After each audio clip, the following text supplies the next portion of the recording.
कैसे आ गया गाँव महाराज जी? फोड़ा आ गया था। फोड़ा आ गया था। हाँ, उसने उधर की चमड़ी निकल रही, वो ज़्यादा हो गया। ज़्यादा हो गया है। हाँ।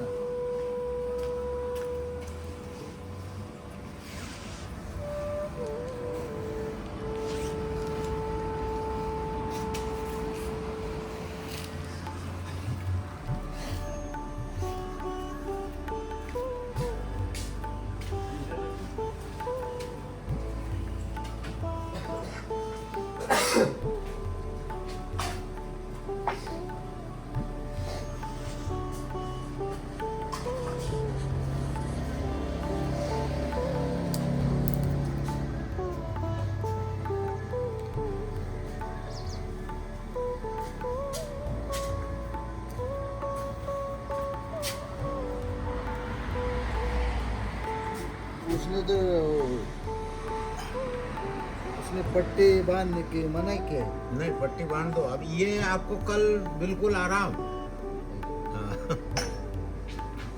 आपको इधर सूजन भी आ गई। हाँ, आपको इधर सूजन भी आ गई। हाँ, पैर में सूजन है।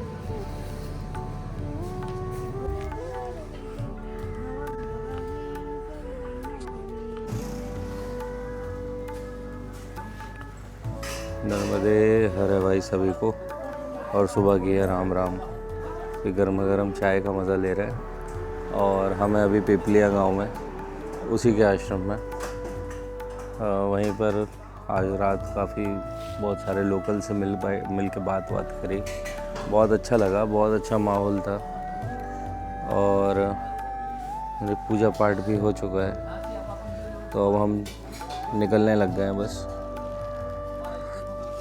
और अच्छी खासी ठंड भी बढ़ गई है इस तरफ, तो उसका भी मज़ा आ रहा है। क्योंकि ये सब ऊपर जो होता है ना, ये सब का सब टीन का होता है, तो रात में तो अच्छा ठंडा हो जाता है, ओस गिरती है जब ना।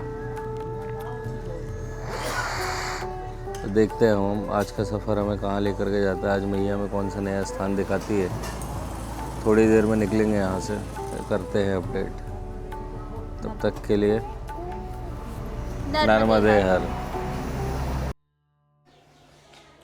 नर्मदे हर। आज हमारी नर्मदा परिक्रमा को ओमकारेश्वर से उठाए 32 दिन पूर्ण हो चुके हैं और हम 33वें दिन में प्रवेश कर चुके हैं, जिसमें हम आज आपको दर्शन करवाएंगे हमारे मार्ग में आने वाले पौराणिक एवं प्राचीन मंदिरों के। तो बने रहिए हमारे साथ इस सफ़र में, जो बढ़ता है पिपलिया गांव के प्यारे से आश्रम से निकलते हुए मांडव के पवित्र स्थान की ओर। नर्मदे हर। ये देखो भाई, ये सब परिक्रमावासी बढ़िया खेतों में बैठ के ट्यूबवेल में नहा रहे हैं और वहीं पूजा पाठ चल रही है। ऐसा है कुछ परिक्रमा मार्ग आज हमारा। पीछे भी थे। नर्मदे हर। श्री कष्ट भंजन देव बालाजी धाम दाहोद में आए।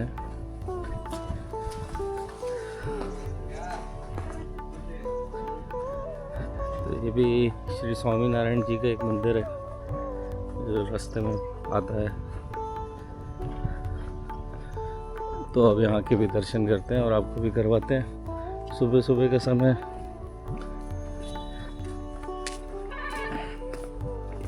ये जो है ना, ये पक्षियों के लिए बनाते हैं, वो सब रहते हैं उसमें।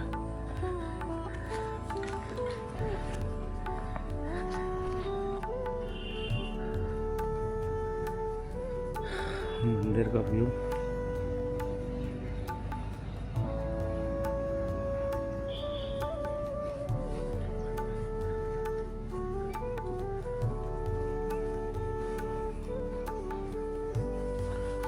खुशबू बहुत अच्छी आ रही है मंदिर में।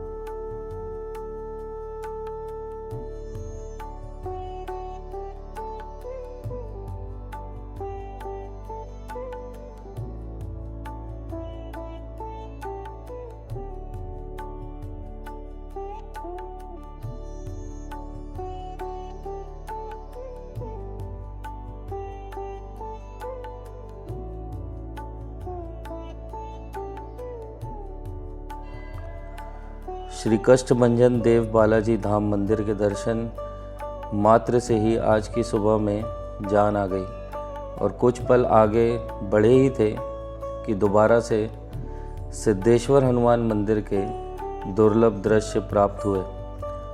दुर्लभ इसलिए क्योंकि ये दर्शन हमें मार्ग भटक जाने के कारण प्राप्त हुए थे।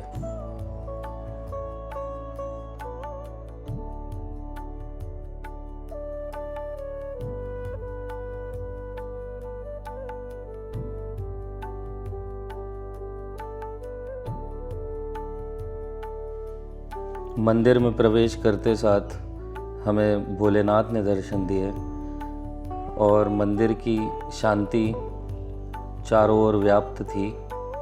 भोलेनाथ के दर्शन और नंदी के दर्शन करने के बाद आगे बजरंगबली के दर्शन करने के लिए जब हम अग्रसर हुए तो बजरंगबली की विख्यात मूर्ति हमें सामने दिखाई दी और साथ ही में एक सज्जन भी मिले, जिनसे कुछ क्षण बात करने के पश्चात इतनी मित्रता हो गई कि उन्होंने हमें अपने घर में ही आमंत्रित कर लिया बाल भोग के लिए और फटाफट जाके पानी और चाय और कुछ फल उन्होंने व्यवस्थित किए, जिसका हमने भोग किया। उनके भवन की तारीफ़ करी, जो कि वाकई में तारीफ़ के काबिल भी थी, और कुछ क्षण उनके साथ बातचीत करके बिता के हम बढ़ चले आगे। जैसे जैसे हम अपने मार्ग की ओर बढ़ते हैं, दृश्य की खूबियाँ अपने आप खुलने लगती हैं। नीचे फैली ये शांत ज़मीन जैसे हर एक कोने में एक नया रंग छिपा हो। हवा की हल्की सी सरसराहट और सूरज की नर्म किरणें इस पूरे मंजर एक अनोखा एहसास बना देती हैं। दूर तक फैली ये हरियाली सफ़ेद बादलों को छूकर जैसे कह रही हो ये प्रकृति का अपना मंदिर है, और बीच में बहती ये सुंदर नागिन जैसी राह हमें अपने साथ खो जाने को निमंत्रण देती है।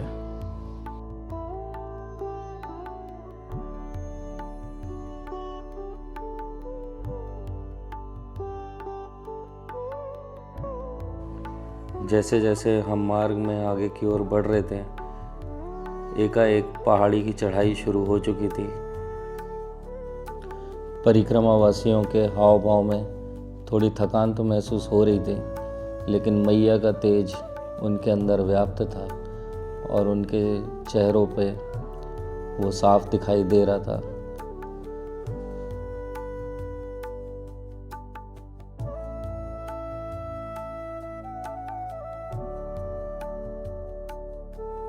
ऐसे बहुत से परिक्रमावासी हैं जो मांडव ना जाकर सीधे नर्मदा परिक्रमा में आगे बढ़ जाते हैं, पर पीछे मिले लोगों से जानने पे पता चला कि मांडू जाने का बहुत महत्व है।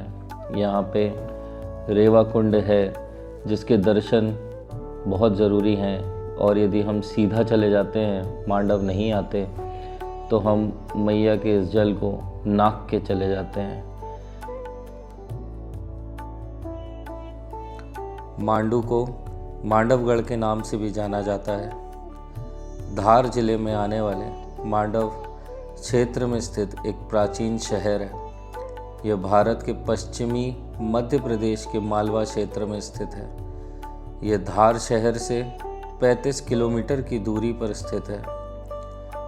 यह 11वीं शताब्दी में मांडू तारागंगा या तरंगा राज्य का उपभाग था।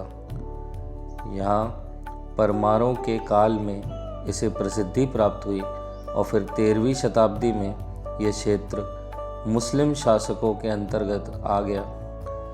विंध्याचल पर्वत श्रृंखला में स्थित होने के कारण इसका सुरक्षा की दृष्टि से बहुत अधिक महत्व था।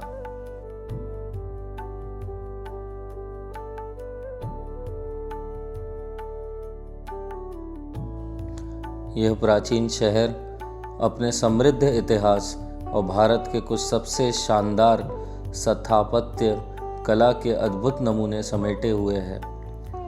मनमोहक जहाज महल से लेकर अद्भुत हिंडोला महल तक मांडू का हर कोना अद्भुत और विस्मयकारी सुंदरता से भरा हुआ है। लेकिन हमारी इस परिक्रमा में हम सिर्फ दर्शन लाभ लेते हुए आगे की ओर बढ़ेंगे ताकि हम अपने आज के पड़ाव पहुंच सकें। नर्मदे हर। और ये हमारा आश्रम है चतुर्भुज श्री राम देवालय, और यहीं पे सारे परिक्रमावासी रुकते हैं। नर्मदे हर महाराज। तो ये कुछ स्थान है जहाँ पर लोगों को रोका जाता है, और फिर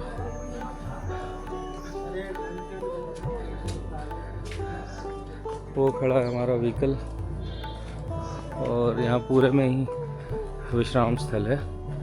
पर जो बाहर बाबा जी गुरु जी लोग बैठे हुए थे, हमारे आते साथ ही उन्होंने हमको कॉमन रूम नहीं दिया, उन्होंने हमें प्रॉपर रूम दिया है। ये मंदिर का प्रांगण है। ये बजरंग नर्मदे हर। आप लोग यहीं रहते हो? यहीं पढ़ाई करते हो?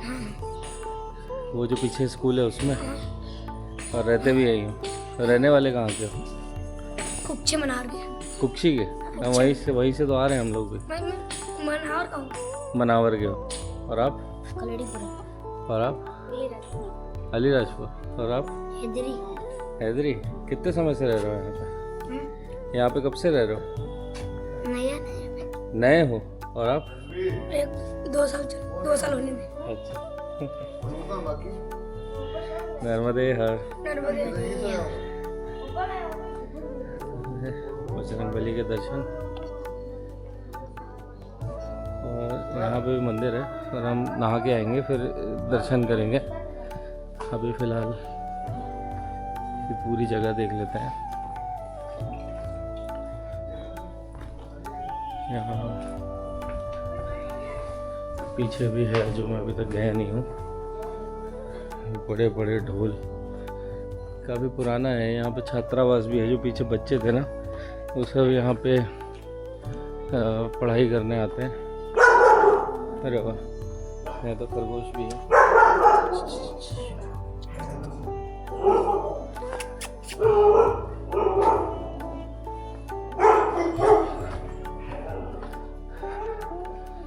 बड़े बड़े महलों के दरवाजे और घोड़े भी हैं। नर्मदे हर। ऐसा कुछ है सीन यहाँ का।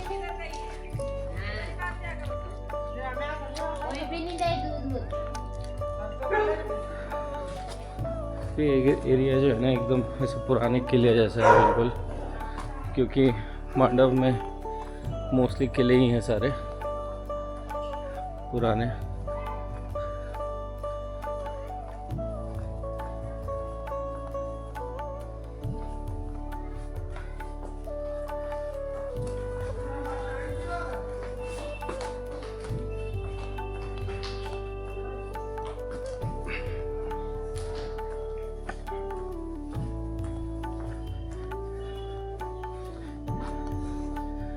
ये सारी चीज़ें, इतनी सारी चीज़ें हैं यहाँ पे। ये धीरे धीरे सब एक्सप्लोर करेंगे क्या है क्या नहीं है। ये जो सामने बना हुआ है, ये विद्यालय भी है। ये पूरा मंदिर है।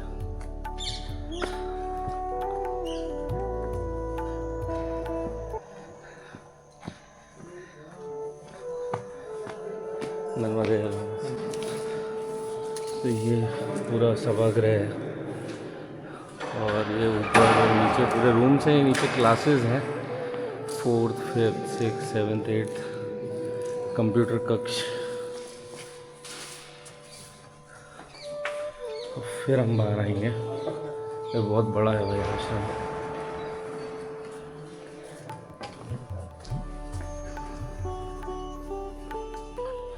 यहाँ से स्टेयर्स हैं इसके ऊपर जाने के। ये देखिए, ये तो बाल आश्रम में लिखा हुआ है जी महाराज। अच्छा अच्छा। और ये है रास्ता ऊपर जाने का, और यहाँ से जो है सीधे हम आते हैं कमरा नंबर 201 जो कि हमारा रूम, और ये ऐसा कुछ रूम है। नीचे हमारा आसन है सोने का। सिंपल रूम है, कोई शोशा नहीं है। वॉशरूम है और बाथरूम है, और ये है। समय को बिना बर्बाद किए हम पहुंच गए मांडू के मशहूर सनसेट पॉइंट पर, जहां से पर्वतों की लंबी लंबी श्रृंखलाएं, पुराने महल और पूरा मांडू शहर एक साथ नज़र आता है। हवा में हल्का हल्का ठंड का एहसास और आसपास की खामोशी जैसे कुछ कहने को बेचैन हो।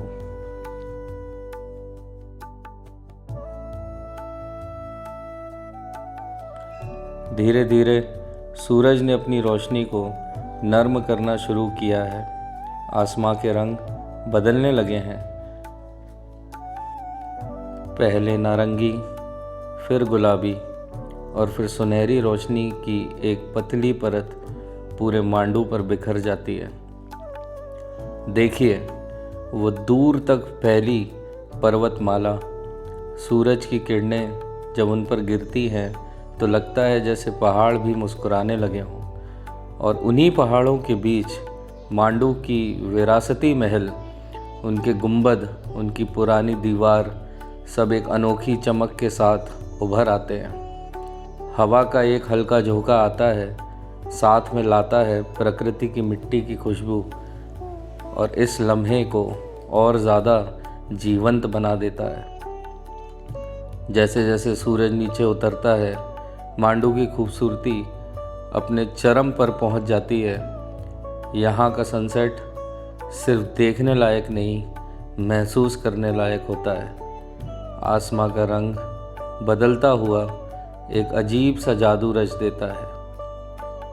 गुलाबी, नारंगी, सारे रंग एक साथ मिलकर ऐसा दृश्य बनाते हैं कि पल भर को वक्त रुक सा जाता है। और जब सूरज होराइज़न को छूकर बिल्कुल धीरे धीरे विलीन हो रहा होता है, तो मांडू की हवा, पहाड़ और शहर सारे मिलकर एक ही बात कहते हैं, ये पल याद रख लेना। आज का ये दृश्य शायद आपके सफ़र का सबसे खूबसूरत हिस्सा बन जाए। यहाँ का सनसेट मन को शांत कर देता है और दिल को अजीब सी गहराई से भर देता है।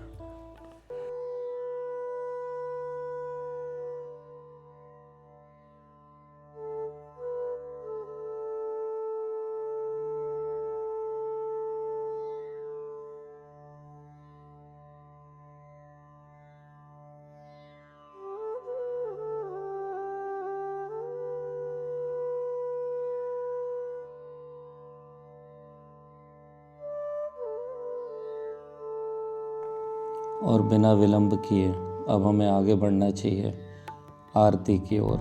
नर्मदे हर।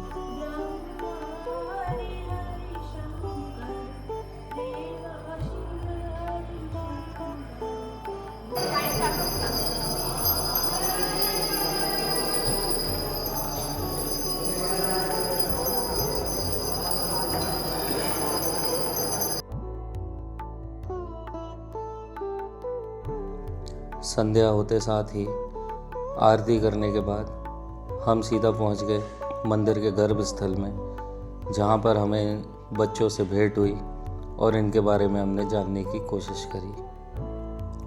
कुछ समय मंदिर में इन बच्चों के साथ बिताने के बाद हमें पता चलता है कि इनमें से अधिकतर बच्चे ऐसे हैं जो कि अनाथ हैं, या कुछ बच्चे ऐसे हैं जिनके माँ बाप उनको छोड़कर यहाँ पर चले गए हैं, और कुछ तो भागकर ही अपने घरों से यहाँ पर आए हुए हैं। कि ये बच्चे मंदिर से संबंधित सारे कार्य स्वयं ही करते हैं। मंदिर में भजन कीर्तन का भी जिम्मा इनका ही है, और साथ में मंदिर की सफाई, और यहाँ तक कि नर्मदा परिक्रमा वासी को भोजन परसने तक का काम भी यही बच्चे संभालते हैं। और इस मंदिर में ये बच्चे पूरे समय रहते हैं और सेवा अपनी यहाँ पर देते हैं। सीखते भी हैं, पढ़ाई भी करते हैं, हंसते भी हैं, खेलते भी हैं और लड़ते भी हैं। यह सब जानकर मन बहुत भारी हुआ, क्योंकि इस तरीके से इतने छोटे बच्चे अपना जीवन यापन यहाँ पे जिस तरीके से कर रहे हैं वो थोड़ा सा दुखदाई है, क्योंकि अपने माँ बाप के बिना इस तरीके से रहना थोड़ा कठिन है। लेकिन उनके मन की प्रसन्नता देखकर और जिस तरीके से वो एक दूसरे के साथ देते हुए आगे बढ़ रहे हैं अपने जीवन में, यह देखकर अत्यंत खुशी हुई।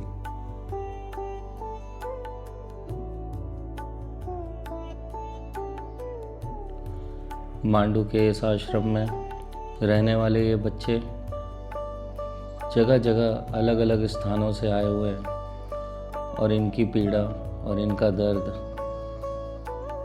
तो सिर्फ यही जान सकते हैं। इन बच्चों की मासूमियत और इनका भोलापन तो सिर्फ भगवान ही समझ सकते हैं। नर्मदा मैया के माध्यम से आज मैं जब यहाँ पहुँचता हूँ तो मुझे प्रसन्नता भी होती है इस बात की कि मैं इस वीडियो के माध्यम से कुछ संदेश देना चाहता हूँ जो कि शायद आप तक पहुँच सके। यहाँ जो महाराज हैं, जो महंत हैं, उन्होंने भी हमसे आग्रह किया कि यदि आपके वीडियो के माध्यम से यदि यहाँ पे कुछ और बच्चे आ सकें या जिन बच्चों को ज़रूरत हो तो वो यहाँ पे अपने बच्चे भेज सकते हैं, जिनका पूरी संपूर्णता ख्याल मंदिर के लोग ही करते हैं और उनको पढ़ाने लिखाने से लेके नहलाने धुलाने से लेके खाना और हर प्रकार की सुविधा इस आश्रम में इन बच्चों को दी जाती है। तो 4 भुजा श्री राम मंदिर जो कि मांडू में स्थित है, जिस भी इंसान तक ये वीडियो पहुंच रहा है और उनकी नज़र में ऐसे कुछ बच्चे हैं जो अच्छा जीवन यापन यहाँ पे कर सकते हैं, तो वो अपने यहाँ पे उन बच्चों को भेजें ताकि यह आश्रम उनका ध्यान रख सके और उनमें संस्कार डाल सके। यहाँ पर जो महाराज हैं वो इन बच्चों का पूरा ख्याल रखते हैं और उनको संपूर्ण ज्ञान देने की कोशिश करते हैं। रोज़ शाम को और सुबह ठीक इसी तरह वो इनको पढ़ाते हैं। वास्तविक स्वरूप कैसा है भगवान का, वो जिसने देखा वो फिर माया से परे हो जाता दर्शन जब करते। सबरी ने क्या करी, सेवा ही करी थी ना। सबरी माता का नाम सुना नहीं? हाँ, सबरी माता ने भगवान की सेवा करके उसे दर्शन किए ना।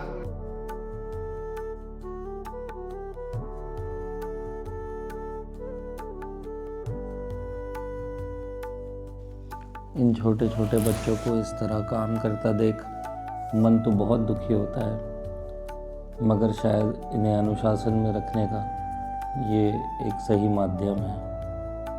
नर्मदे हर।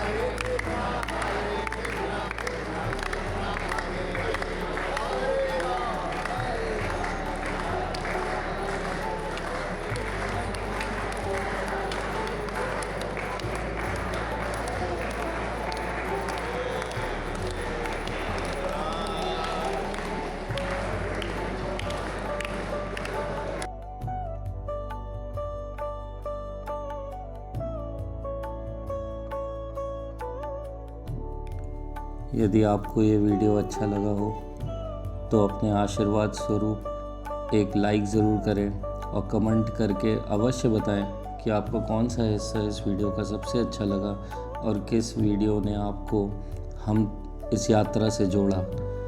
तो नर्मदे हर सभी को। अब हम मिलते हैं कल।